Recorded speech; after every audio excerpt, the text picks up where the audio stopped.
Olá, meus irmãos, que a graça e a paz do Senhor Jesus esteja com você. Estamos de volta mais uma vez para juntos estudarmos mais uma lição da Escola Bíblica Dominical e desta feita vamos estar estudando a revista de jovens da editora Betel, a revista Conectar Mais Jovens da editora Betel. E a lição de hoje é a lição de número 9, que traz por título As Armas do Combate.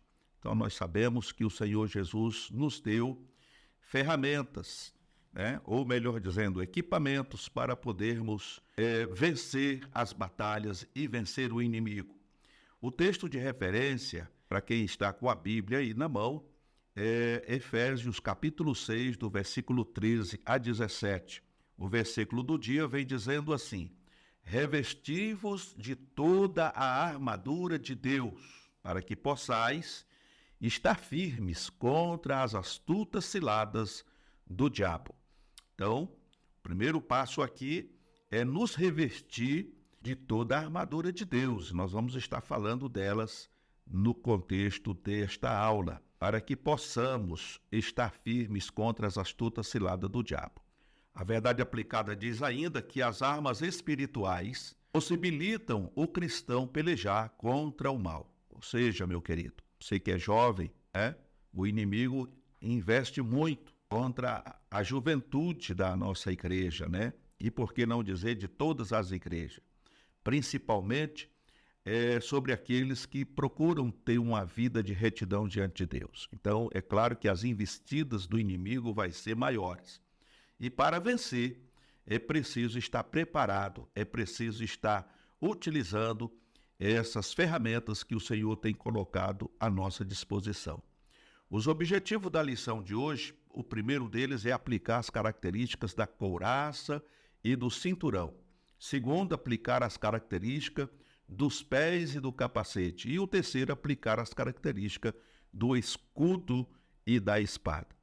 A nossa oração hoje é para que estejamos constantemente revestidos de toda a armadura de Deus para lutar contra o mal. Então, não podemos nos esquecer desse detalhe.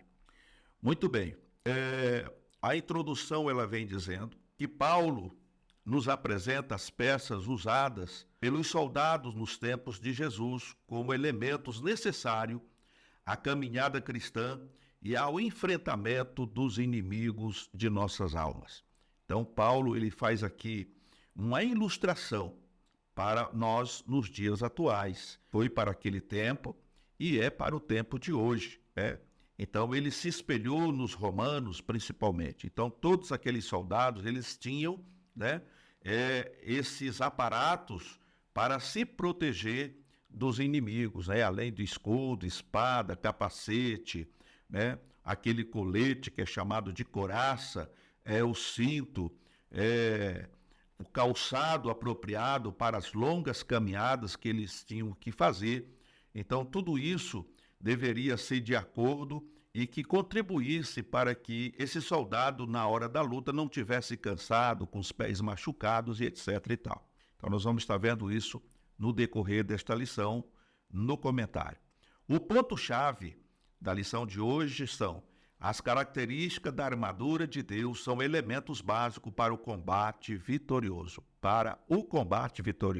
primeiro tópico vem dizendo e falando sobre defesas centrais. Então, a verdade e a justiça devem ser elementos centrais na vida do cristão para o bom combate. Então, o crente que é mentiroso, o crente que usa de engano, o crente que é injusto, então esse cristão ele já está fadado à derrota. Então, o verdadeiro cristão tem que fazer uso da verdade e ser justo naquilo que faz. Bendito seja o nome do Senhor. Então, falando aqui sobre o cinturão da verdade. Então, de acordo com Keller, o cinturão se referia, na verdade, ao conjunto de cinto e protetor do quadril, utilizado pelos soldados romanos. O termo verdade vem do grego aletheia, que pode ser traduzido por sinceridade, livre de paixões, simulação, de engano ou qualquer tipo de falsidade. A adoração a Deus deve estar pautada na sinceridade, porque frases feitas, discursos vazios ou clichês não deve pautar a vida espiritual do crente. Diante de Deus, devemos apresentar o nosso coração, as nossas fraquezas e mazelas. Na vida cristã, precisamos de autoaperfeiçoamento em uma sociedade em que a verdade se tornou relativa. Podemos apresentar a verdade que liberta através de Cristo. Então nós vemos aqui, em outras palavras, que o verdadeiro cristão, meus amados irmãos, ele precisa ser alguém que paute pela verdade. A verdade, por mais doída que seja, ela sempre vai ser a verdade. A mentira, ela tem um tempo absolutamente curto. A mentira não prevalece por todo o tempo, mas a verdade, sim. Então, o cristão, ele tem que se pautar na verdade, ele tem que ser justo, como já dissemos a princípio, porque hoje nós vivemos numa sociedade onde praticamente tudo se tornou relativo. O que é agora, daqui a pouco já não é mais, e assim sucessivamente. Mas o cristão, ele tem que se pautar na verdade, porque a verdade é o que liberta o homem do pecado, é o que liberta o homem da falsidade, do engano e de tudo mais. E é por meio da verdade que nós teremos condições de ganhar outras almas para Jesus. Porque a finalidade do cristão na terra é exatamente esse, é evangelizar, é resgatar vidas, né? E somente com a verdade é que nós vamos conseguir isso. Automaticamente, muitas pessoas estão engendradas tanto no pecado, na mentira, na falsidade, no engano e em tantas coisas ruins, que quando você fala a verdade, é como se você estivesse metendo o dedo numa ferida bastante infeccionada. Então a dor é terrível. E é por isso que muitas vezes as pessoas, elas não querem o confronto com a verdade, porque elas sabem, né? Elas sabem que a verdade vai machucá-las. Então, para elas é mais importante, muitas vezes, ficar, né, passando ali um azeitinho morno, uma folha de pimenta em cima daquela podridão, daquela ferida, e deixar como está. Não quer tirar o carnegão. Mas com a ajuda de Deus, com a ajuda do Espírito Santo, a verdade tem que ser dita em tempo e fora de tempo. Como disse o apóstolo Paulo, nós devemos pregar a verdade, o Evangelho de Cristo, porque o Evangelho é poder de Deus para a salvação daqueles que creem.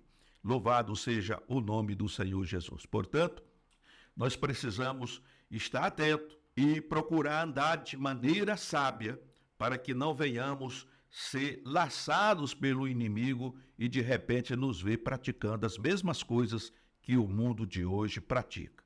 Bendito seja o nome do Senhor Jesus. Um outro ponto aqui vem falando sobre a couraça da justiça.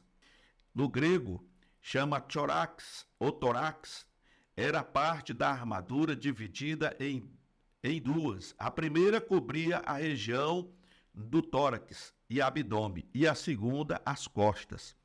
Em 1 Tessalonicenses, no capítulo 5, versículo 8, Paulo afirma: mas nós que somos do dia, sejamos sóbrios, vestindo-nos da couraça da fé e da caridade, e tendo por capacete a esperança da salvação. Justiça do grego quer dizer dikaiosine. Aqui é a condição de ser justo, justificado, íntegro. O termo era utilizado nos tribunais quando alguém era inocentado diante do juiz. A graça de Deus, através do sacrifício de Cristo, na cruz do Calvário, em nosso favor, nos torna justos e inocentes. Com isso, temos paz com Deus, conforme registra Romanos, capítulo 5 e verso 1. Então, nós vemos que a couraça da justiça ela é importante. E é através da couraça, né, desse colete, né, como hoje se diz, colete à prova de bala, né, é que nós vamos estar protegidos das setas inflamadas do maligno, de todas as flechas que o inimigo, com certeza, tem lançado e vai continuar lançando sobre você. Então, enquanto você estiver protegido com essa couraça da justiça, procurando ser alguém justo, é claro, irmãos, que nós não somos justos por nós mesmos, né? Nós dependemos e carecemos da graça e da misericórdia do Senhor para praticarmos a justiça, né?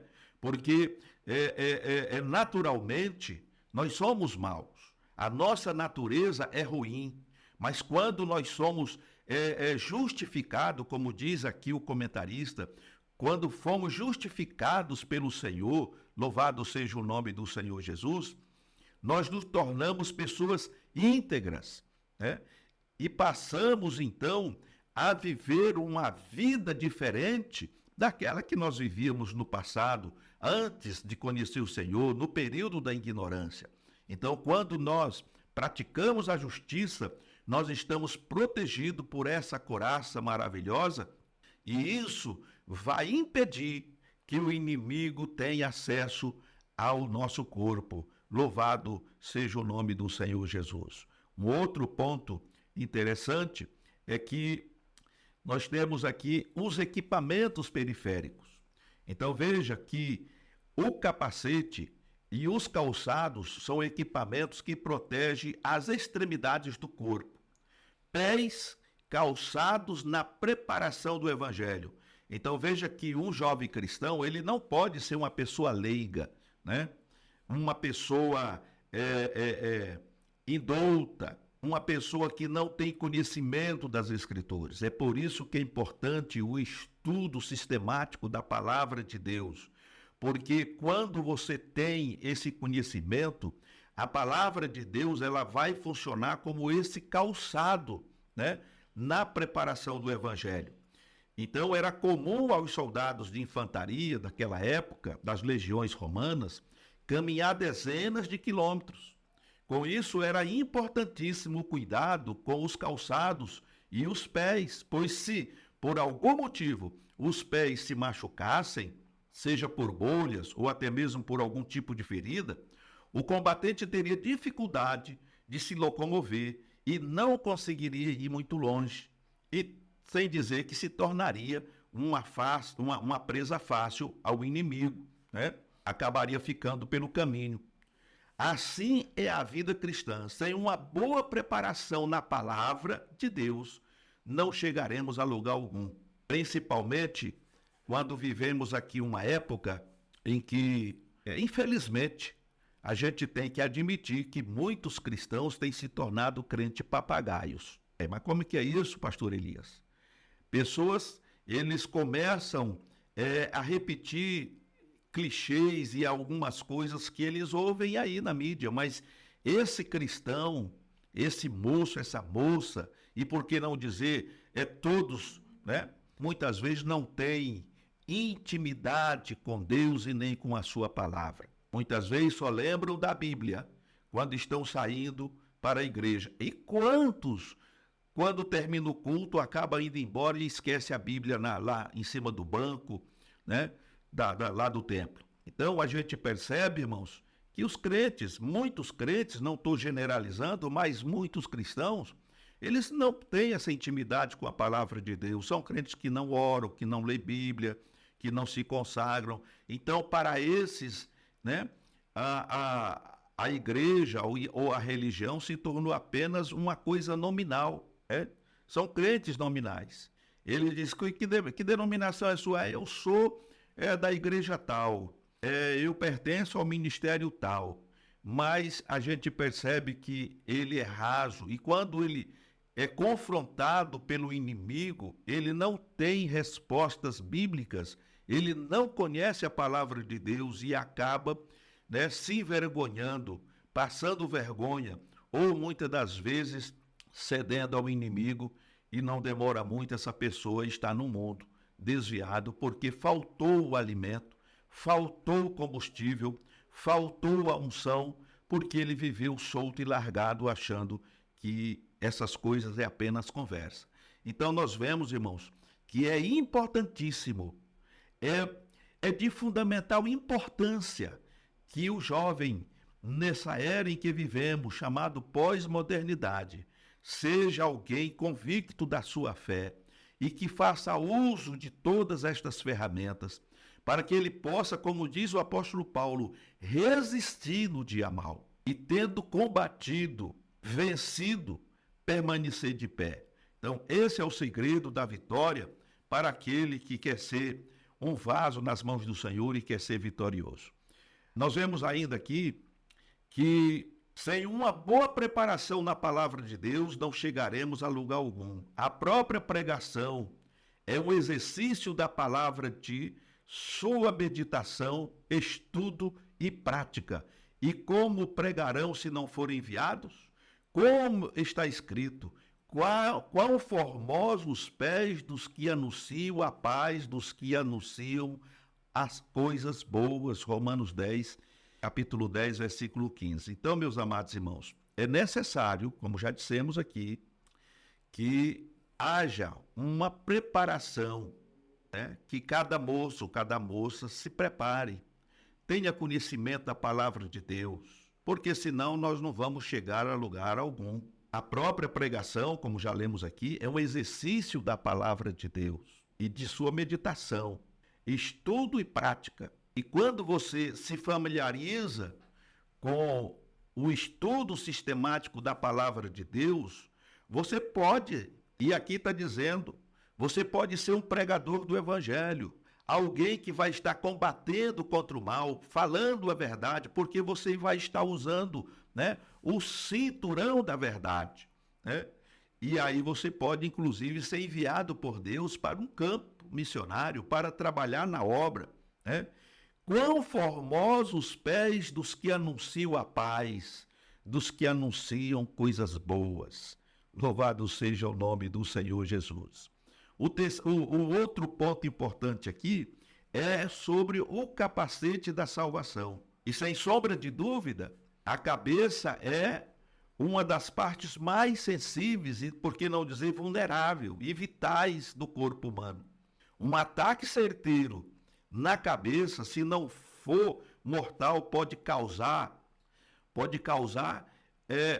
sequelas terríveis. Consequentemente, a peça de proteção da cabeça, o capacete, é extremamente importante no combate. Então, nós vemos aí, por exemplo, numa ilustração bem simples, os motociclistas, no caso, né? Ou motoqueiros, como a gente conhece. Além de ser uma infração gravíssima, uma pessoa andar de moto sem capacete, ele está sujeito a sofrer um acidente e esse acidente ser fatal, né? Porque a moto não tem a proteção que o carro tem. Se você está dentro de um carro e se você sofre um acidente ou você bate alguém ou alguém bate violentamente em você, você pode até se machucar, mas dificilmente você vai morrer. É muito raro isso acontecer, principalmente se você estiver usando o cinto de segurança e etc. No caso da moto, é bem mais complicado, porque a moto não tem cinto de segurança, a moto não tem para-choque, o para-choque é a sua testa, é a sua cabeça. Então, se você não estiver usando o capacete, você está fadado a morrer ou a ficar vegetando por muitos anos em cima de uma cama, ou ter uma morte cerebral, como a gente sempre tem ouvido aí nos noticiários. Depois de 3, 4, 5 dias, a pessoa é dada como morta porque o cérebro não reagiu, a pancada foi violenta e etc e tal. Isso sem dizer que outras partes do corpo podem ser também prejudicadas, perna quebrada, costela quebrada, braço quebrado, enfim. Mas o principal, o mais complicado é a cabeça, né?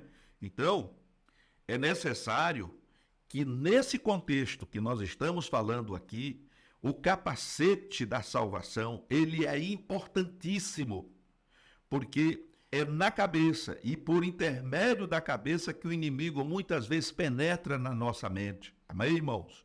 O inimigo, ele penetra na mente do homem através do ouvido. Então, o capacete, ele cobre tudo. Então, se você está utilizando o capacete da salvação, você está protegido contra as astutas ciladas do inimigo. Ele não vai conseguir te convencer com história de trancoso, né? ele não vai ter condições de enganar você, né? Então, é importante o uso do capacete. Veja que a mente responsável pelas capacidades mentais, entendimento, escolha, planejamento e sobriedade refletem o homem interior. Então, como que um moço, uma moça, um irmão em Cristo, uma irmã em Cristo tem condições de saber administrar tudo isto se ele não está usando o capacete da salvação? Logo, a sua mente vai estar cheia de coisas que não convêm. Então, a mente, ela é responsável pelas capacidades mentais, entendimento, escolha, planejamento e sobriedade, e refletem o homem interior. Então, somente usando o capacete da salvação, se protegendo, é que você é capaz de realmente refletir a imagem do Cristo, desse homem interior, conforme está registrado em Efésios, capítulo 3, verso 16. Portanto, devemos guardar a palavra de Deus em nossa mente e coração, para não pecar contra o Senhor. Paulo ainda nos encoraja, dizendo, porque as armas da nossa milícia não são carnais, mas sim poderosas em Deus, para a destruição das fortalezas, destruindo os conselhos e toda altivez que se levanta contra o conhecimento de Deus e levando cativo todo entendimento à obediência de Cristo. 2 Coríntios, capítulo 10, verso 45. Então, meus amados irmãos, somente uma mente sadia, uma mente transformada é capaz de manter firme esta aliança com Deus, porque é através da mente e do coração que muitas vezes nos desviamos dos caminhos do Senhor, principalmente por não estar utilizando, ou melhor, usando as ferramentas, as armas que o Senhor tem nos dado para poder enfrentar toda sorte de setas do inimigo. Então, no tópico de número 3, nós vamos estar falando aqui sobre as armas de pronto emprego. Então, está diante de nossas mãos a fé e a palavra. Portanto, devemos utilizá-las com propriedade e expertise. Então, veja, irmãos, que a fé, ela é fundamental para uma vida saudável, uma vida santa e uma vida de esperança diante do Senhor. Não duvidar daquilo que o Senhor é capaz de fazer. Muita gente utiliza a fé apenas naquilo que pode ver e tocar, mas o verdadeiro cristão, a fé dele está alicerçada em Cristo. Ele não precisa ver para crer, mas ele crê para ver. Louvado seja o nome do Senhor.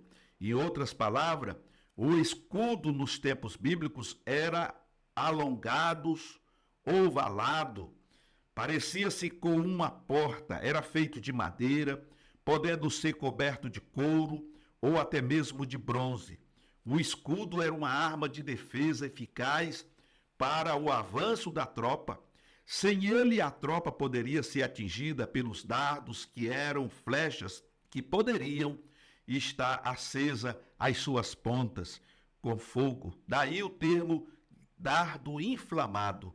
Então veja que eu acredito que muitos irmãos jovens, como muitos irmãos adultos, já chegaram a ver vídeos e filmes aí da Idade Média, onde a espada, a lança e flechas eram utilizadas como as principais armas de guerra. Então nós vemos que eles usavam pinche, e passava a ponta da flecha, e colocava no fogo. E aquela flecha se tornava uma flecha incendiária. E ela percorria aí uma distância e o fogo não apagava. E ao atingir o alvo, dependendo do alvo que ela atingisse, se fosse madeira, palha, alguma coisa, automaticamente ali começava um incêndio. E essa era uma tática de guerra usada para se vencer o inimigo, Então, quando o comentarista está falando aqui que nós precisamos ter esse escudo, que é o chamado escudo da fé, Nós precisamos estar com ele pronto para poder revidar esses chamados dardos inflamados do inimigo. E veja, sem a fé somos alvos fáceis. Então, o cristão, numa sequência, nós precisamos ter a mente de Cristo, termos conhecimento das Escrituras,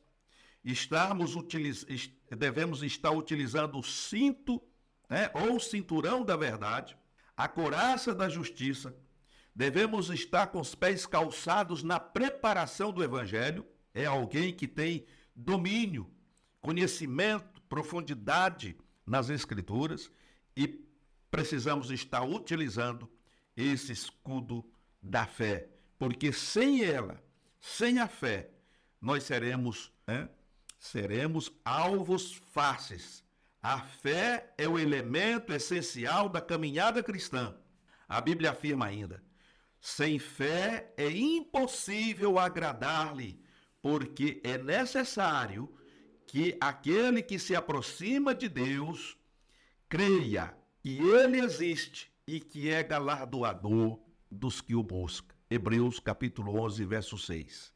Então é fundamental o cristão ter fé, fé viva, fé autêntica, acreditando que o que o Senhor prometeu, ele cumprirá no tempo, e que você, através da fé, você vai vencer o inimigo, você vai vencer as tentações, porque como já diz, como já diz aí um velho provérbio, que nós não podemos impedir dos pássaros voar por sobre a nossa cabeça. E isso é fato. Nós não podemos, não temos como ficar tangendo os pássaros de voar por sobre nós. Mas há algo que você, nós podemos fazer. É impedir que esse pássaro ou esses pássaros venham se aninhar na nossa cabeça, fazer ninho na nossa cabeça. Então, quando a gente utiliza essas armas espirituais, nós estamos defendendo e impedindo que o inimigo nos atinja a cabeça, a nossa mente e automaticamente o nosso coração, que ele venha atingir o nosso tórax, as nossas costas, porque vamos estar vestidos, com a couraça da justiça. Vamos impedir que ele venha atingir, aqui o nosso quadril, porque estamos vestindo o cinturão da verdade. Vamos impedir que ele coloque armadilhas, espinhos venenosos no caminho, porque vamos estar calçados na preparação do Evangelho. Vamos impedir que ele nos atinja, frontalmente com as suas lanças e dardos inflamados, porque vamos estar fazendo uso do escudo da fé. Louvado seja o nome do Senhor. E por último, nós vamos estar utilizando a espada do Espírito. A espada é o armamento que simboliza a palavra de Deus. E ele tinha na sua destra 7 estrelas, e da sua boca saiu uma aguda espada de 2 fios, e o seu rosto era como o sol, quando na sua força resplandecente. Apocalipse, capítulo 1, verso 16. O interessante é que a espada está vinculada ao Espírito, ensinando que é através do Espírito que o Senhor se revela a nós a cada dia, a cada momento. Louvado seja o nome do Senhor. Vemos que muitos que se afastam da igreja começam a ter uma interpretação particular das Escrituras para justificar seus erros. Mas a Bíblia afirma, sabendo primeiramente isto, que nenhuma profecia das Escrituras é de particular interpretação, conforme registra 2 Pedro, capítulo 2, capítulo 1 e versículo 20. Portanto, meus amados irmãos, é através da espada do Espírito que nós vencemos essa guerra. Aliás, uma guerra que acontece no escuro. Como no escuro? Porque ela está no oculto. Nós não vemos os inimigos das nossas almas. Para lutarmos esta guerra, nós precisamos ter uma vida pautada na oração, no jejum e na leitura sistemática das Escrituras. É por intermédio dessa fórmula é que nós poderemos ter capacidade de fazer uso de todas essas armas que o Senhor tem nos dado. Sem isso, nós não vamos a lugar nenhum.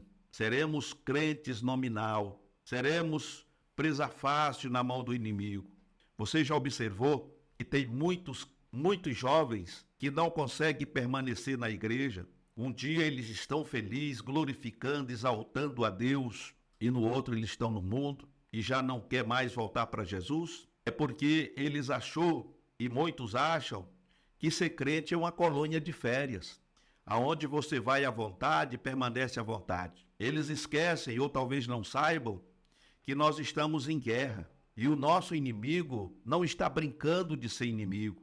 Então muitos têm se tornado presa fácil ao inimigo porque não levam em consideração os conselhos do apóstolo Paulo, como neste caso aqui, e nem levam a sério a palavra de Deus. Então, para muitos, cantar, pular, dançar, fazer pirueta ou dar pirueta é tudo o que precisa, e não é. Nós temos momentos em que nós podemos nos alegrar sim. Temos momentos que nós podemos dançar na presença de Deus, cantar na presença de Deus, louvar o Senhor, adorar a Deus na beleza da sua santidade, sabe? Nos alegrar uns com os outros, numa íntima comunhão com Deus, com o Espírito Santo. Mas é necessário não deixar fugir da nossa mente, do nosso coração, de que nós estamos no meio de uma guerra.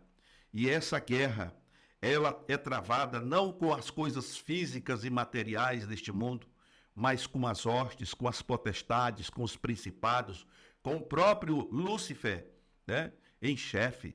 Ele é o príncipe deste mundo e ele tem uma fome grande de derrotar a igreja do Senhor, porque ele não quer que eu, você, nós sejamos salvos pelo Senhor Jesus. Então, o desejo dele é destruir, né, tudo aquilo que simboliza o Senhor Jesus. Nós sabemos que nós temos a imagem, fomos criados à imagem e semelhança do Senhor. Você carrega em si a imagem do Senhor. Você é um representante de Deus aqui na terra.